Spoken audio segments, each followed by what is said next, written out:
Welcome, welcome. It is 9 o'clock. It is Wednesday night. I feel like I have been gone for a really, really, really long time because I have.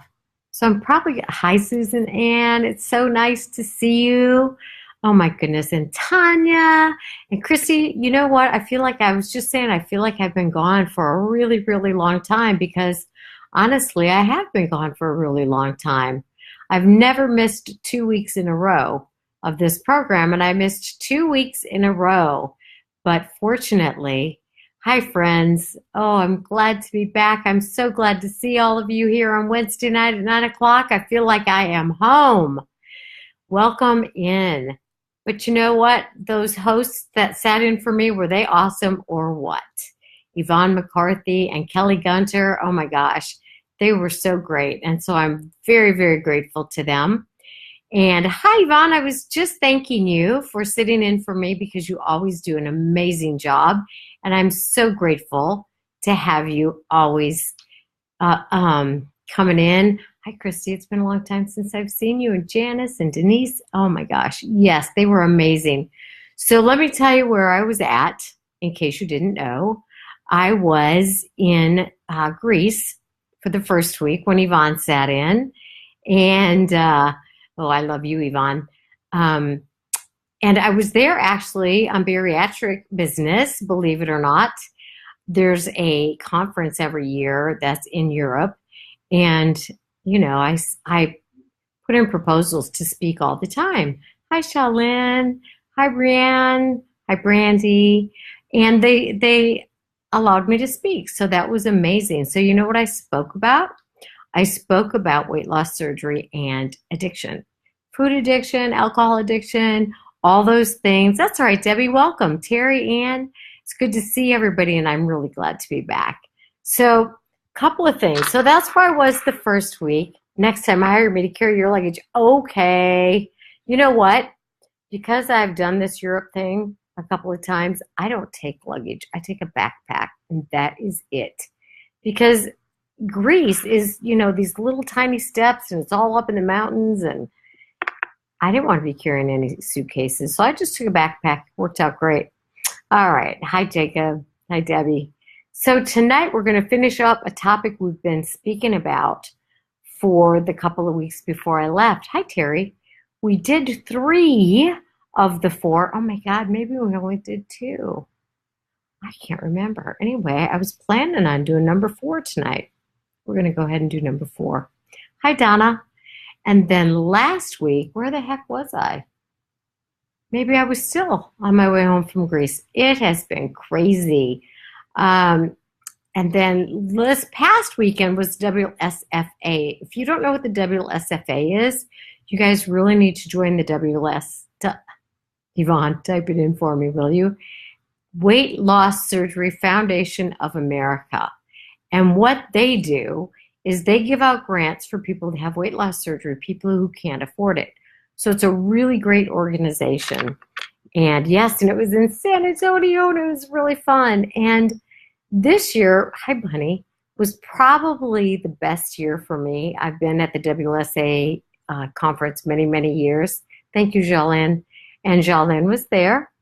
And it was so amazing for me this year because I got, oh, thank you, Terry.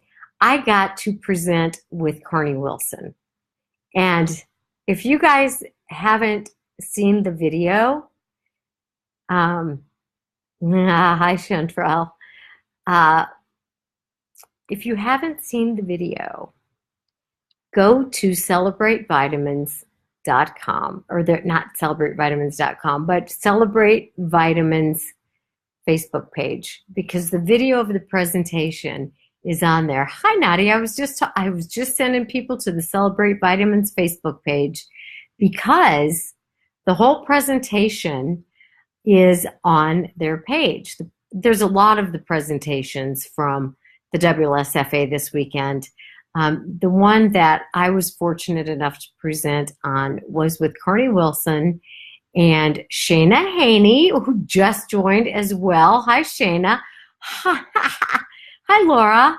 And also Nisa Grantham. And so it was the four of us, and we presented about alcoholism and other addictions following weight loss surgery.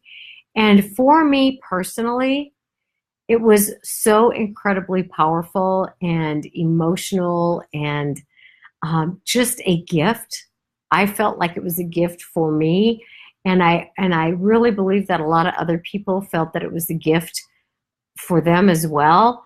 There was a lot of emotion in the room, and Carney was 100% raw as she told her own story of alcoholism following weight loss surgery. And Shayna and Nissa also did.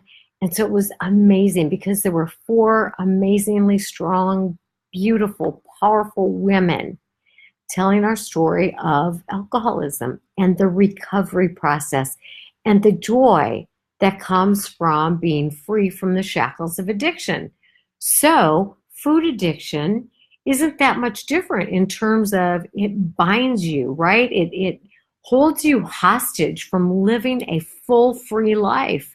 And that's what you want, and that's what I want for you. And I know that we all want this for one another. And that's why we're in this group and helping one another. So on the way home from the WSFA, I was freezing on the airplane. So I took a blanket and I just covered myself up, scrunched up in my chair, covered myself up from head to foot. And I didn't work. Usually on airplanes I work. But I just kind of wanted to let it all soak in and kind of brew a little bit. So I got back to Atlanta about midnight, 12:30, and I got in my car and I was driving back home. And it takes about 45 minutes to get home. And on the way home, I had this thought. Because every one of the four people on the panel talked about the 12-step programs, and they're all fans of 12-step programs. And I understand, hi, Connie. Hi, everybody that's just joining. I understand that not everybody likes the 12 steps, AA, NA, OA, whatever A. I love them, and so did everybody else on the panel. So I have no issue with anybody getting in recovery by whatever means, whatever works for you. I say that all the time, and I mean it from the bottom of my heart. But I also know how powerful the 12 steps are.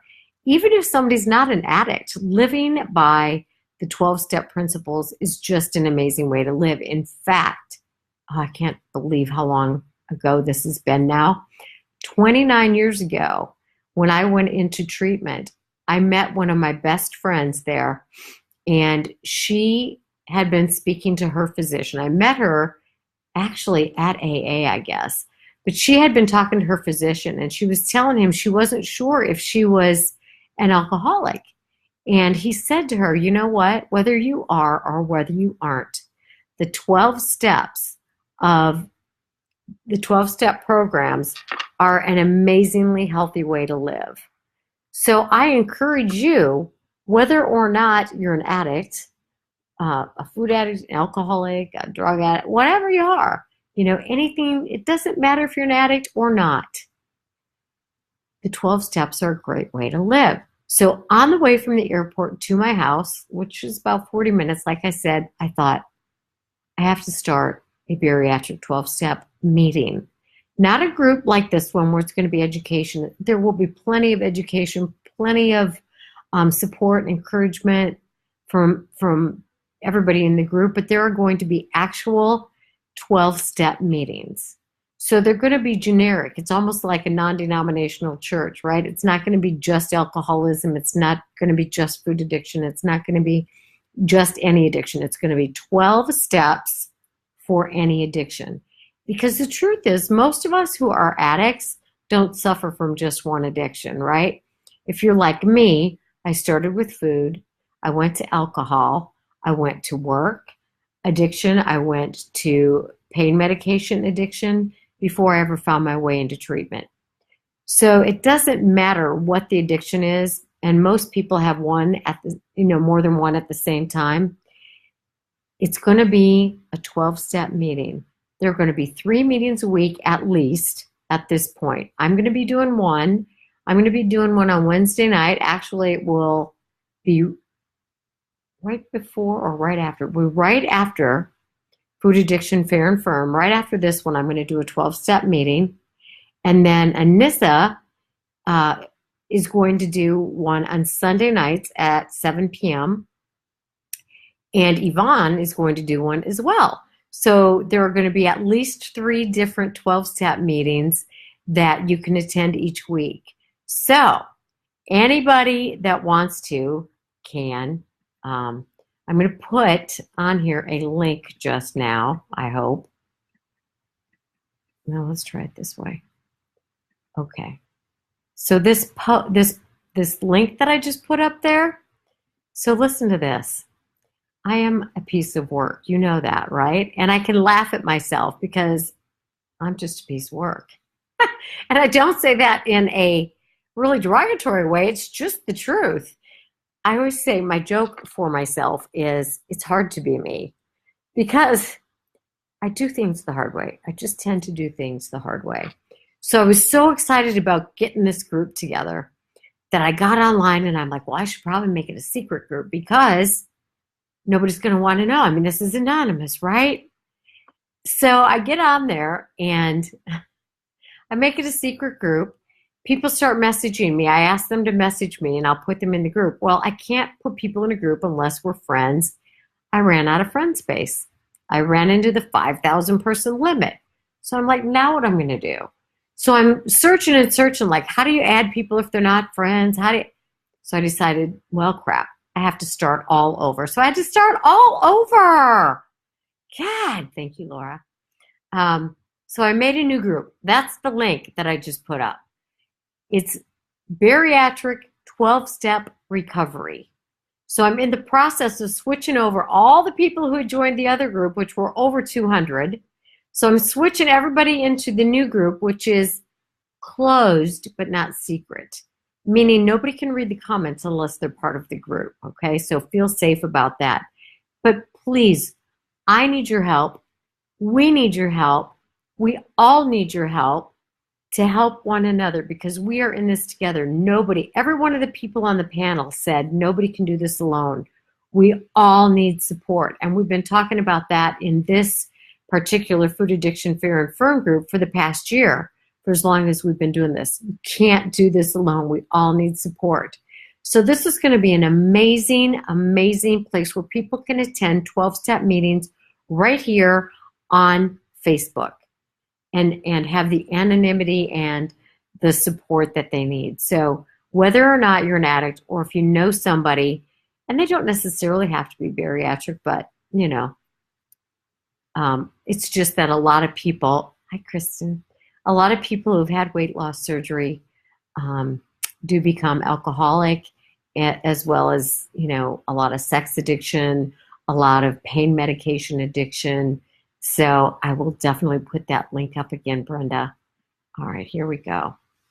So here's the link. Please share it, you guys, seriously. Now, the other thing I'm going to ask you before I go into the 4th step of what we're doing, and I will review the first 3, is to ask you to please, on this page that you're at right now, if you can find Connie Stapleton, PhD Facebook page, I would like you to like that because I'm maxed out at my 5,000 friends. So I'm going to be switching over to my professional page, which people have been encouraging me to do all along. Yeah, how can you sign up? You just go on that link, I hope, and I hope that there's a link to add yourself to the group. If somebody wants to check that and let me know, somebody who hasn't joined yet, just check it out and let me know if that link works because you can sign up there. Okay, so I'm going to count on you guys to do that little bit of work and to share the heck out of that page so that we can help as many of our fellow strugglers as we can, all right? Because we are totally in this together, y'all. All right, so I'm going to review this protection plan. Now, the first, I try to send out a worksheet after each one of these lives. I sent out the first 2 parts of the worksheet, the first 2 worksheets for the protection plan. I have the other 2 finished, but my staff weren't able to get to it yet, so we will have those 2 tomorrow.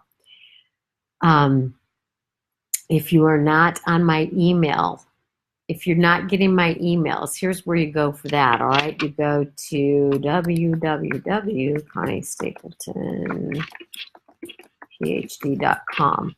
And on that very front page, sign up for the emails, and you'll get these worksheets. So the worksheets are your protection plan. Why do we need a protection plan? Hello, because it's hard to remain abstinent from certain foods. Don't you know it, right?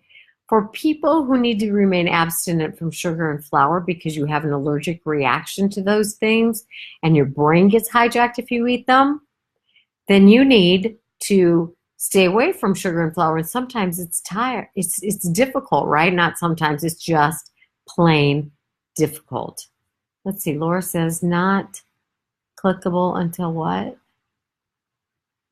Let's see. All right. I'm hoping that's working, y'all. That's all I can say. What does that say, Laura? Okay. Oh, there it is. Can't read it. Okay. Clickable only after live feed is over. Okay. All right. Very good. That's for that page? Hi, Crystal. I'm confused. Anyway, don't ask me about technology, right, Laura? She knows. I suck at that. Okay. So, protection plan. There are 4 main steps. I'm going to review all of them, and then we're going to do some examples, all right? All right, here we go. So the first step of a prevention plan, like in AA and some of the other 12-step programs, they have what, I can't remember what they call those now, a relapse protection plan, right? A relapse prevention plan. So I like the word protection better than relapse, right? Because relapse sounds kind of like, it's kind of negative. We want to protect ourselves. We want to protect ourselves from eating foods, doing other things that are not going to get us to our goals. So the first step in this protection plan is to identify the reasons that you are having weight loss surgery, the reasons you want to lose weight, the reasons you want to be abstinent from alcohol or food or whatever your issue is, right? It's the why. Why do you want to do this? What's meaningful to you about this? What matters to you about this? So you're going to write those things down. There's a worksheet on my website for Protection Plan Part 1. If you haven't gotten it, you can go there and you can get it. I'll put the links on my page when we're finished here, or if somebody has that, go ahead and do that.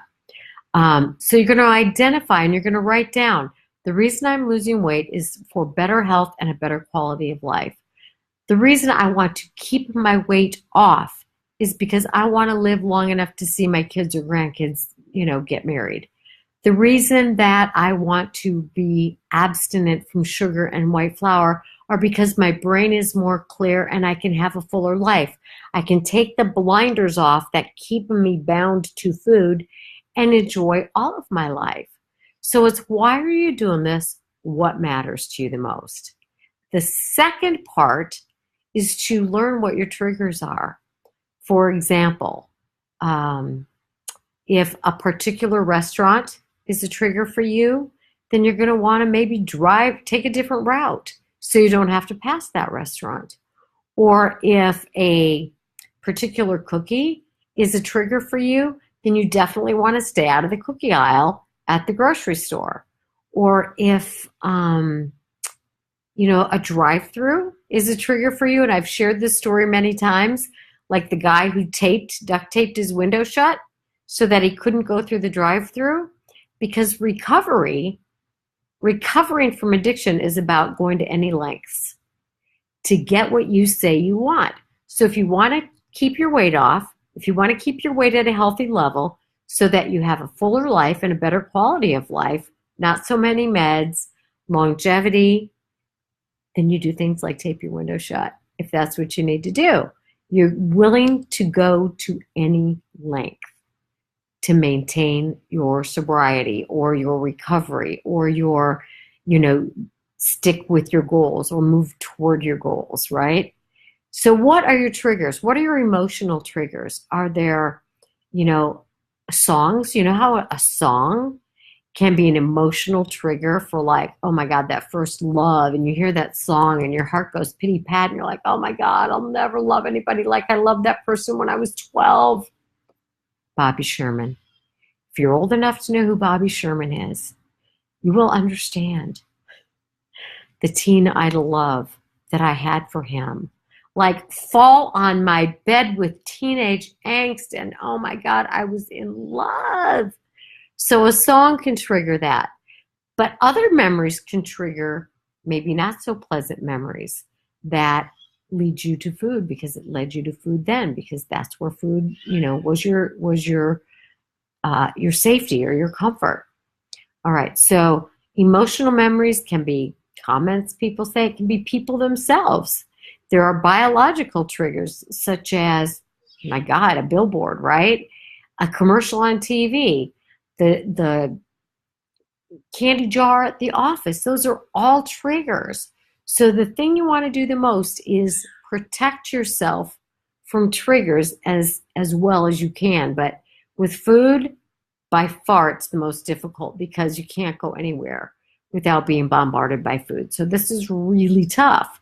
And so because it's so tough, just every single day, you got to protect yourself as best you can and do your best to avoid the most difficult triggers for you. All right, there are environments. For example, I'm going back to Iowa tomorrow. That's where I was raised. That's where my family of origin, meaning the people with whom I was raised, live. I'm going to see a lot of my siblings. Well, actually, I'm probably going to see all 5 of my siblings.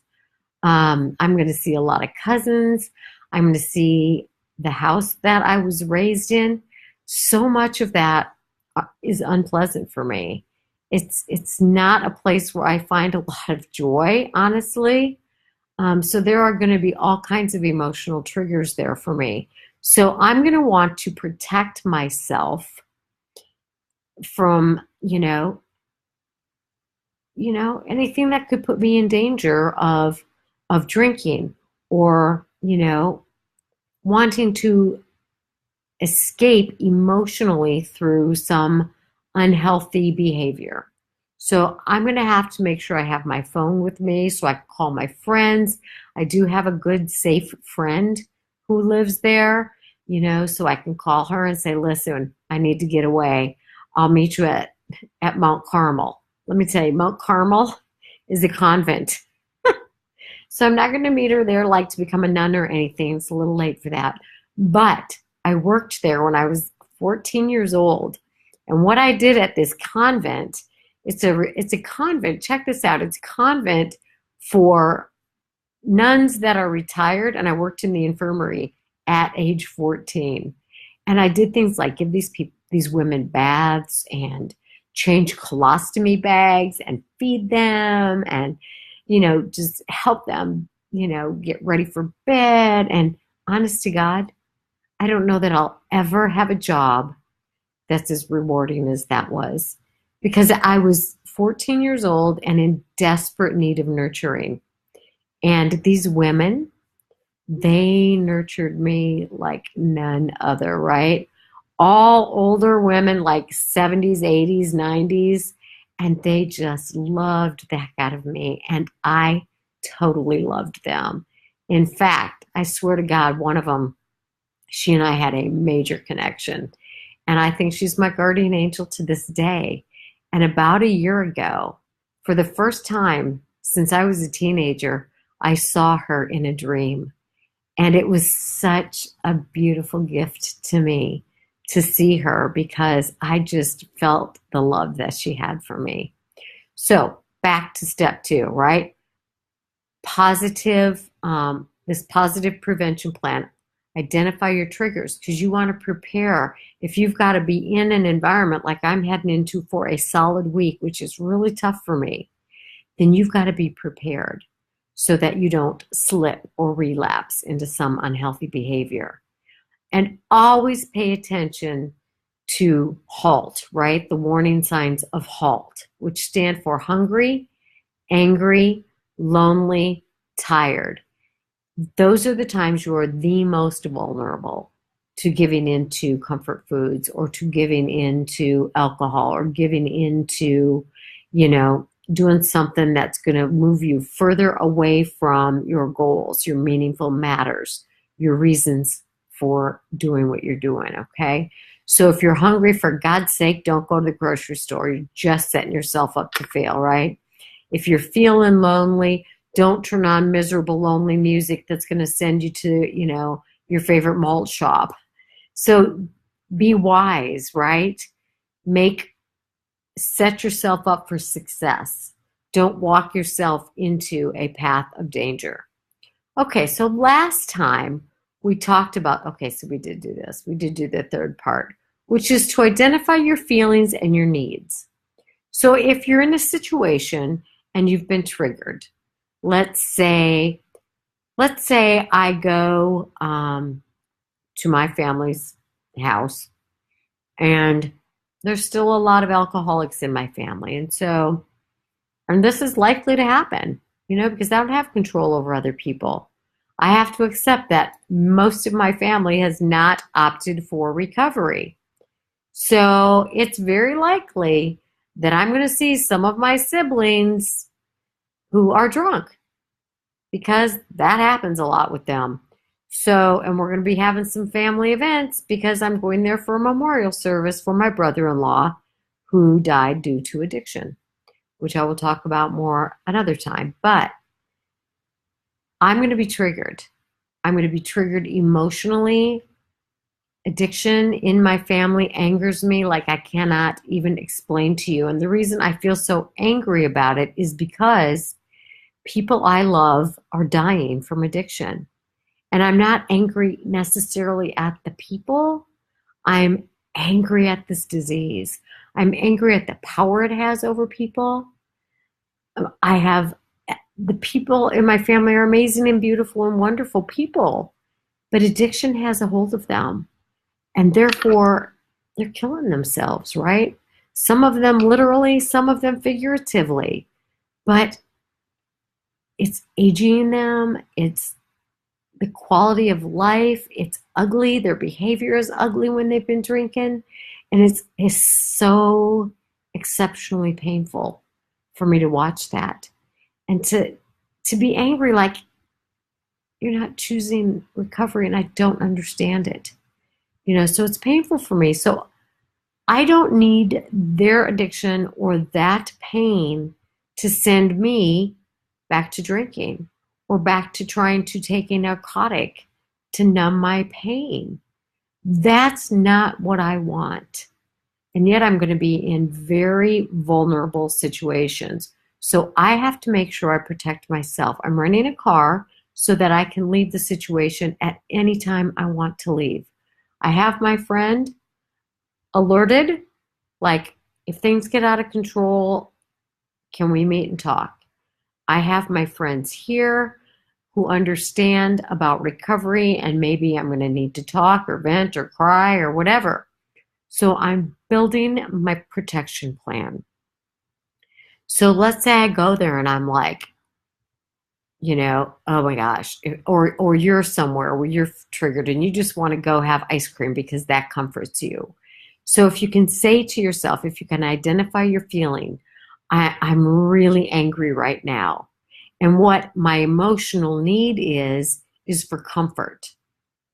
The fourth step of the protection plan is to identify your options, right? You're going to have unhealthy options and you're going to have healthy options. So you need comfort. Now you could get comfort from food. Maybe you could get comfort from alcohol. Maybe you could get comfort from a pain pill. Maybe you could get comfort from a hookup with a stranger. Maybe you could get some sort, and those are all false senses of comfort, I assure you, right? Or you could get comfort from calling somebody and talking about how you're feeling. You could get comfort from journaling about how you're feeling. You could get comfort from walking and doing some slow, deep breathing. You could get comfort from going somewhere private and protected and having a little shit fit, right? Just having a little tantrum, getting it all out. So you have healthy ways of getting comfort and you have unhealthy ways of getting comfort. But you have to choose. And here's the thing.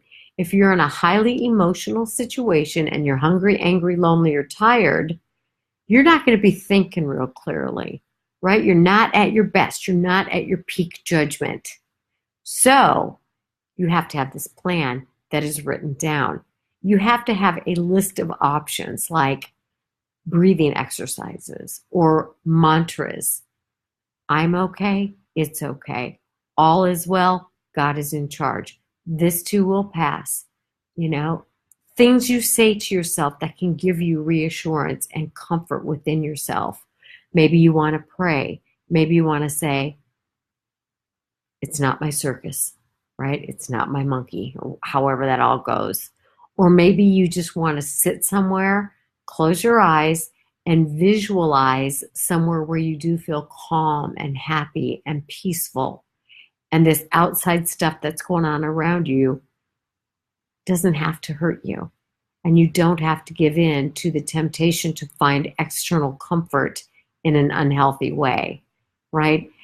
Make up your mind that you will use a healthy list of options. Now, in the worksheet that I'm sending out tomorrow, I have some actual web links that you can go to for healthy coping skills. A whole list of health, I think it's like 99 healthy coping skills. And I have one for like 6 breathing exercises, because when you calm your breathing, your mind calms as well. So another thing you can do is use a recovery relic, which means like in AA, they give you chips for however long you've been clean and sober. But something that reminds you, it might be a picture of your highest weight and your lowest weight, something that reminds you of why you're doing what you're doing or the success that you've had thus far, right? Something to remind you, I can do this.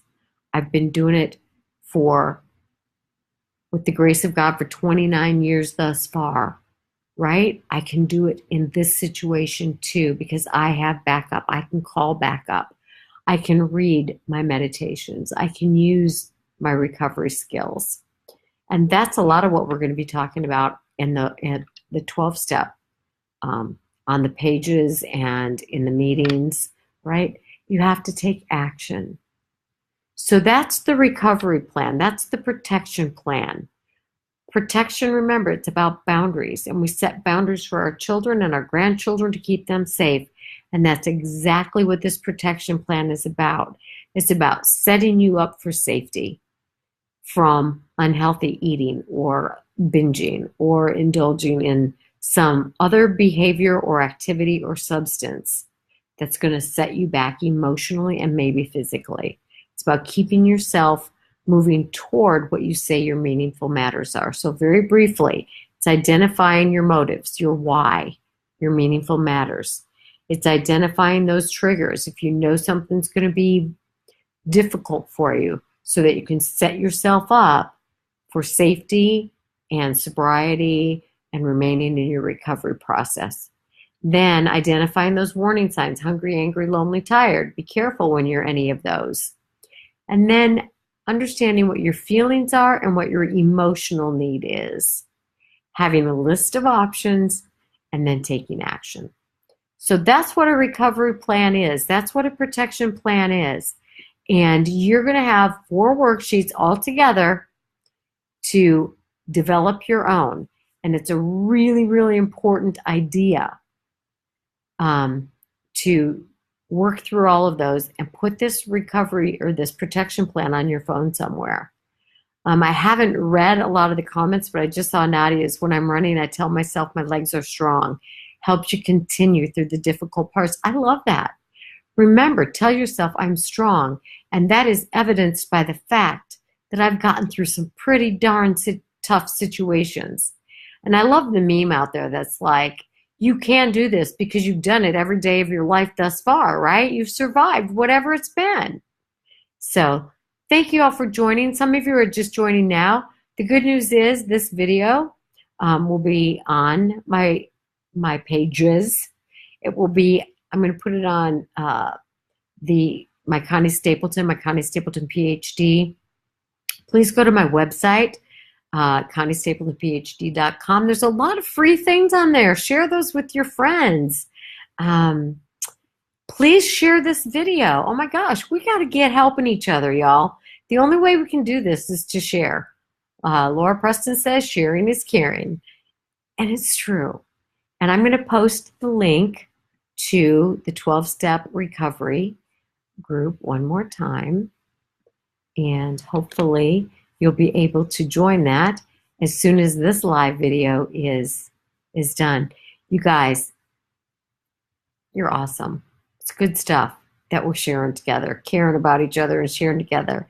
And I have two little baby girls spending the night with me tonight. So I'm going to go give them snuggles. I'm going to get on my treadmill and I'm going to pack because I'm going to be gone for a week. Yeah, if you're a praying kind, keep me in mind, right? It's going to be emotionally difficult, but I'm going to count on you guys and call on you guys. And I will be live Sunday night on the Bariatric 12-Step Recovery page on Facebook. I'm so excited, and I'll be doing that first meeting. So please join, please share. And for everybody who's at the WSFA, thank you for being a part of making this happen because it was a joint inspiration. And I'm blessed to have the privilege of being a part of your life and you being a part of mine. So make it a great night, and I'm sure I will be on sometime in Iowa tomorrow. Good night. Take care.